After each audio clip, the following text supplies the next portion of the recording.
Salam dəyərli izləyicilər. Bugünkü izahımızda mən sizin üçün izah edəcəm Azərbaycanın 2-ci Dünya müharibəsi illərində fəaliyyəti. Bu mövzunu danışaq. Mövzuya keçməmişdən əvvəl biz nəyi bilək? Bilək ki, 2-ci Dünya müharibəsi neçənci illəri əhatə edir?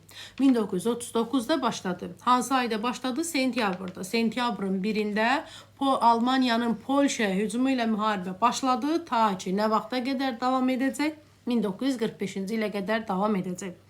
2-ci Dünya müharibəsi oldu 39-45 və sual düşə bilər ki, Böyük Vətən müharibəsi 13-ci illəri əhatə edir, 1941 və 45-ci illəri əhatə etdi.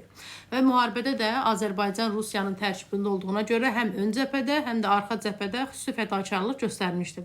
Və əsasən də Azərbaycana xüsusi diqqət yetirməyə səbəb nə idi? Yəni başqa ölkələrin Azərbaycanın nefti olması idi. Əsas da yəni neft resursu hardadır? Bakıdaydı. Sonra davam edək kimlərdən? Müharibədə iştirak etmiş Azərbaycanlı hərbiçilərdən. Testdə sual düşsə ki, Azərbaycanda ilk yəni hərbiçi kimdir? Yəni daha doğrusu ilk dəfə Sovet İttifaqı adına layiq görülmüş 2-ci Dünya müharibəsi illərində hərbiçi kim oldu? Biz kimi götürərik? İsrafil Məmmədovdur. Deməli, İsrafil Məmmədov kim oldu? Sovet İttifaqı qəhrəmanı oldu. Yəni ilk Sovet İttifaqı qəhrəmanıdır. Harda göstərdiyi fəaliyyətə görə verilmişdi ona bu ad. Pustinka kəndi yaxınlığında gedən döyüşlər. Yəni Novgorod ərazisində Pustinka kəndi yaxınlığında döyüşlərdə iştirak etmişdi və fəaliyyətinə görə, şücaətinə görə ona Sovet İttifaqı qəhrəman adı verilmişdi. Sonra kimdən danışaq? Ziya Bünyadov. Ziya Bünyadov biz tanıyırıq, tarixçidir. Həmçinin də bu 2-ci Dünya müharibəsində iştirak etmiş hərbiçilərdən biridir. Hansı ərazilərin azad olunmasında iştirak etmişdi? Polşanın, Çexoslovakiyanın azad olunmağında iştirak etmişdi və bu fəaliyyətlərinə görə də ona Sovet İttifaqı qəhrəmanı adı verildi. Bu belə. Sonra Həzi Aslanovdan danışaq. Həzi Aslanov ona nə deyə bilərlər? Generaldır, yəni rütbəsi generaldır. 2-ci Dünya müharibəsində iştirak etmiş hərbiçilərdən biridir. Stalingrad döyüşlərində iştirak etdi və o 2 dəfə Sovet İttifaqı qəhrəman adına layiq görüldü. 2 dəfə Sovet İttifaqı qəhrəman adına layiq görüldü. Sonra nə deyə bilərik ona? Neçənci ildə, daha doğrusu 2-ci dəfə Sovet İttifaqı adına layiq görüləndə yəni sonradan ona ad təqdim olunacaq. Neçənci ildə? 1991-ci ildə oldu. Deməli, o başqa nə deyə bilərik ondan? Deyə bilərik ki, cinahlarda zərbə taktikasında, yəni ustası odur. Onu deyə bilərik. Stalingrad döyüşlərində iştirak etdi və 1942-ci ildə Sovet İttifaqı qəhrəman adına layiq görüldü. Həmçinin 1944-cü il əməliyyatlarında da iştirak elədi və ona görə də ikinci dəfə Sovet İttifaqı qəhrəman adına layiq görüldü. Hansı ərazilərin bəs azad olunmağına görə ona o ad verildi? Belarusiyanın və Baltikyanın ərazilərin azad olunmağına görə ona o ad verilmişdi. Həm ona qırmızı ulduz medalı verilib, həm də ki 2 dəfə Sovet İttifaqı qəhrəmanı adı verildi. Sonra kimdən danışaq? Qafur Məmmədovdan. Qafur Məmmədov da, yəni 2-ci Dünya müharibəsində iştirak etmiş hərbiçilərdən biridir. Əsasən, yəni Tuapse uğrunda gedən döyüşlərdə o fəal iştirak etmişdi. Qafur Məmmədovdur. Tuapse uğruna gedən döyüşlərdə iştirak etdi və ona görə də Sovet İttifaqı qəhrəmanı adına layiq görüldü. Sonra Gəray Əsədovdan danışaq. Gəray Əsədov da 2-ci Dünya müharibəsində iştirak edib və o da Sovet İttifaqı qəhrəman adına layiq görüldü. Gəray Əsədov harda fəaliyyət göstərirdi? Ruminiyada, yəni orada döyüşlərdə iştirak eləmişdi. Xüsusi şücaətinə görə də ona Sovet İttifaqı adı layiq görülmüşdür. Sonra Yusif Sadıqovda nə deyə bilərik? Yusif Sadıqov da 2-ci Dünya müharibəsində iştirak etmiş hərbiçilərdəndir.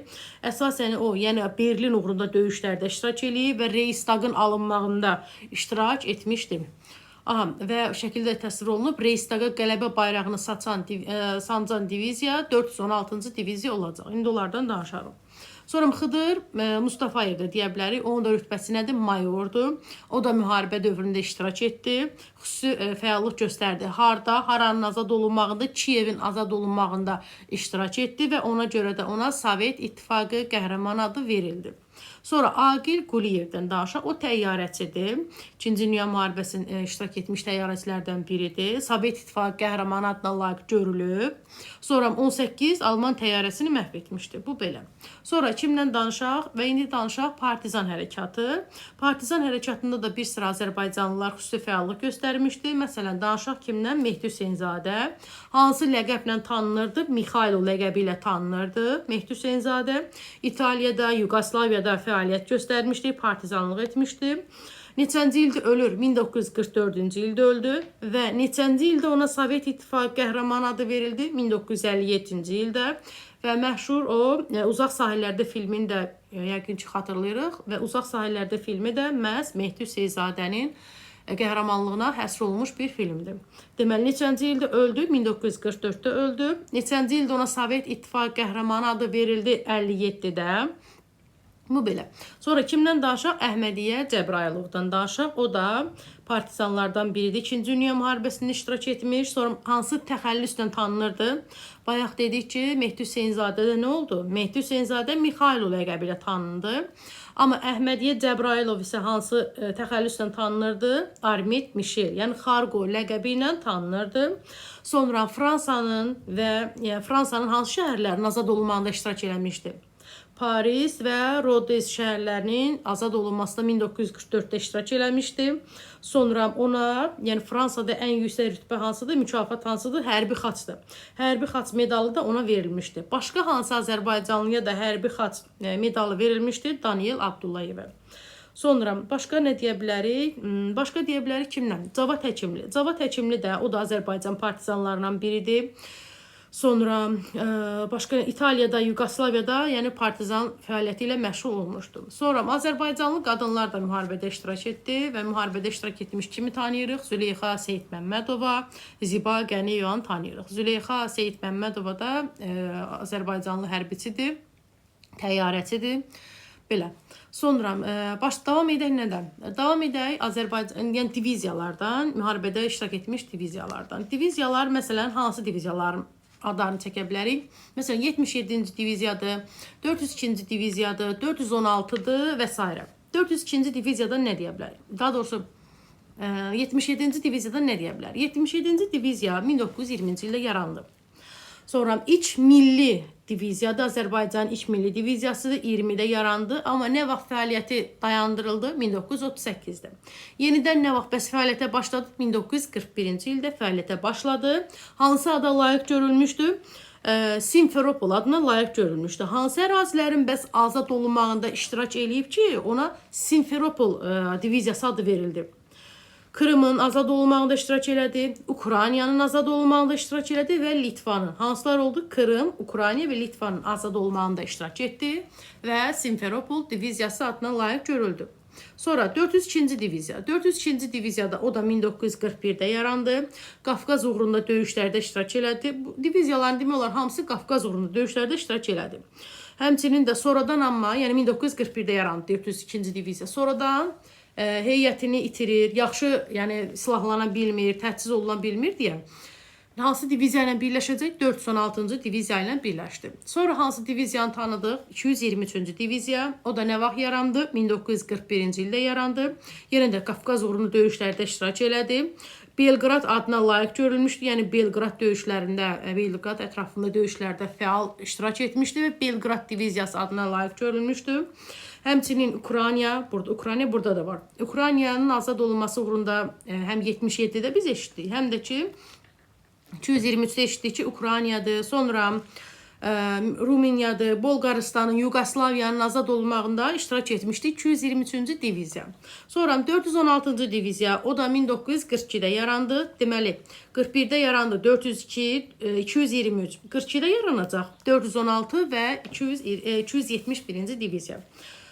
416-cı diviziya dedik, 1942-də yarandı. Qafqaz uğrunda döyüşlərdə iştirak etdi. Taganrod adına layiq görülmüşdü. Berlinə iç daxil olan bulardır. Reichstaga qələbə bayrağını sancan məhz 416-cı diviziyadır. Sonra 271-ci diviziya, o da 1942-də yarandı. Polşanın, Çexoslovakiyanın, Ukraynanın azad olunmağında iştirak etdi. Bir də təkrarlayaq. İlk milli diviziya hansı oldu? 77-ci diviziya. Nə vaxt yarandı? 1920-də. Hansı ada layiq görüldü? Simferopol. Belqrad diviziyası hansı oldu? 223. Taganrog diviziyası 416. Hansı diviziyadır ki Polşadır, Ukraynadır, Çexoslovakiyanın azad olunmağında iştirak etdi? 271. Hansıdır ki bəs Krımdır, Ukraynadır, Litvanın azad olmağında iştirak etdi? 77-ci diviziyalardır. Sonra biraz da danışaq hərbiçilərdən, Azərbaycan hərbiçilərindən. Dedik ki, Rumeniyada döyüşlərdə fəal iştirak edən kim oldu? Gəray Əsədovdur. Sonra Polşa, Çexoslovakiyanın azad olunmağında iştirak etdi kim? Ziya Bünyadov. Sonra Tuapse uğrunda döyüşlərdə iştirak etdi Qafur Məmmədov. İlk dəfə Sovet İttifaqı qəhrəmanı adına layiq görüldü İsrafil Məmmədov. Harda fəaliyyətinə görə? Pustinka kəndinin azad olunmağına görə. Sonra başqa Kiyevin azad olunmağında iştirak edən kim oldu? Xıdır Mustafayev mayordur. Sonra ilk başqa nə deyə bilərik? İlk hərbiçi kim oldu? Bəs daha doğrusu Sovet İttifaqı qəhrəman adına layiq görülmüş İsrafil Məmmədovdur. Təyyarəçilərdən kimin adını eşitdik? Adil Quliyevdir. Sovet İttifaqı qəhrəmanıdır. 18 Alman təyyarəsini məhv etmişdi. 2 dəfə Sovet İttifaqı qəhrəmanı adına layiq görülən kim oldu? Həzi Aslanovdur. Birinci dəfə layiq görüldü Stalingrad döyüşündə qəhrəmanlığa görə. Yəni 1942. Sonradan da 1944-cü il döyüşlərində də, yəni Belarusiya və Baltikyanı əraziləri azad etdi və ona görə də ikinci dəfə Sovet İttifaqı qəhrəmanı adına layiq görüldü. Bəs neçənci ildə verildi bu ad ona? Yəni ölümündən sonra təbii ki 1991-ci ildə verildi. Mehdi Hüseynzadə neçənci ildə öldü? 44-də. Neçənci ildə o ad ona verildi Sovet İttifaqı?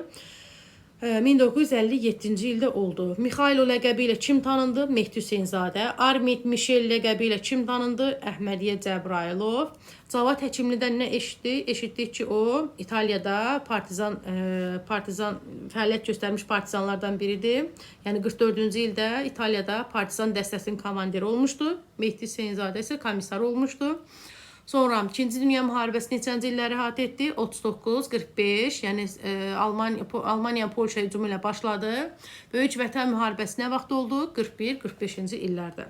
Çətin mövzudur. İnşallah, yəni sizə faydalı olacaq, əmin ola bilərsiniz. Bir dəfə də qulaq assaz, tam səhvsiz yazacaqsınız inşallah imtahanda. Və imtahanın da bir sualı məhz bu mövzudandır.